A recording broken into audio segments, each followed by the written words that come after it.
America में राष्ट्रपति चुनाव के अंतिम नतीजे अभी तक सामने नहीं आ पाए हैं, लेकिन इतना साफ है कि डेमोक्रेट्स उम्मीदवार जो बाइडेन बहुमत के जादुई आंकड़े 270 को पार करने के बेहद करीब पहुंच चुके हैं। ऐसे में सवाल उठाए जा रहे हैं कि आखिर जो बाइडेन की जीत के बाद अमेरिका की चाइना पॉलिसी में क्या बदलाव आएगा। चीन का मुखपत्र ग्लोबल टाइम्स पहले ये उम्मीद जता चुका है कि बाइडेन के आने के बाद चीन के लिए अमेरिका से डील करना बेहद आसान रहने वाला है। कोरोना के बाद से दुनिया भर में चीन विरोधी अभियान जोर पकड़ रहा है और इस अभियान को आगे बढ़ाने में अभी तक ट्रंप प्रशासन का अहम योगदान रहा था। ऐसे में बाइडेन प्रशासन के अंतर्गत चीन को लेकर अमेरिका की नीति में अब कुछ अहम बदलाव देखने को मिल सकते हैं और इन बदलाव पर चलिए एक नजर डाल लेते हैं। पहला, ट्रेड वॉर का खात्मा। चुनाव से पहले जो बाइडेन ने यह ऐलान किया था कि वे सत्ता में आने के बाद ट्रंप द्वारा चीनी सामान पर लगाए गए टैरिफ्स को खत्म कर देंगे और चीन के साथ कोई ट्रेड वॉर नहीं करेंगे। बाइडेन ने यह बयान अमेरिकी पत्रकार लुलू गार्सिया को एक इंटरव्यू में दिया था। बाइडेन ने ट्रंप पर यह आरोप भी लगाया था कि उनके ट्रेड वॉर की वजह से उत्पादन क्षेत्र मंदी का शिकार हो गया और कृषि क्षेत्र को भी अरबों डॉलर का नुकसान हुआ है।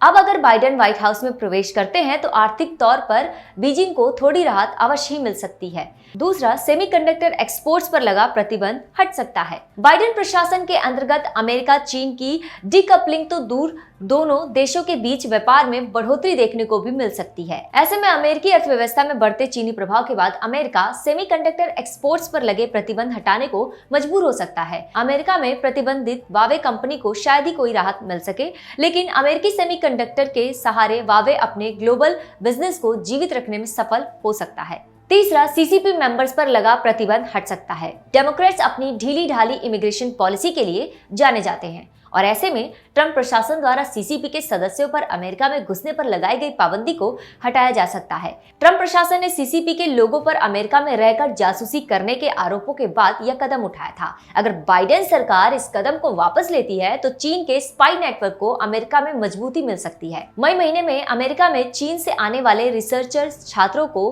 वीजा प्रदान करने पर रोक लगाने का ऐलान किया गया था। इस फैसले को भी अब पलटा जा सकता है। चौथा, दक्षिण चीन सागर में चीन को बड़ी राहत मिल सकती है। साउथ चाइना सी में चीन की गतिविधियों को लेकर ट्रंप प्रशासन का बेहद ही कड़ा रुख देखने को मिलता रहा है।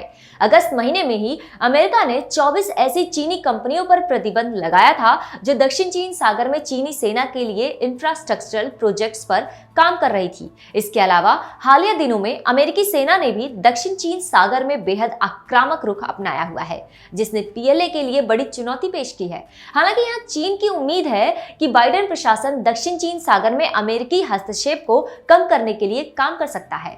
पांचवा, क्वाड के जरिए ट्रंप प्रशासन ने दुनिया भर में अमेरिका के वर्चस्व को बरकरार रखने की नीति करने की योजना बनाई थी। बाइडेन प्रशासन के लिए भी क्वाड उतना ही महत्वपूर्ण रहने वाला है जितना ट्रंप प्रशासन के लिए था।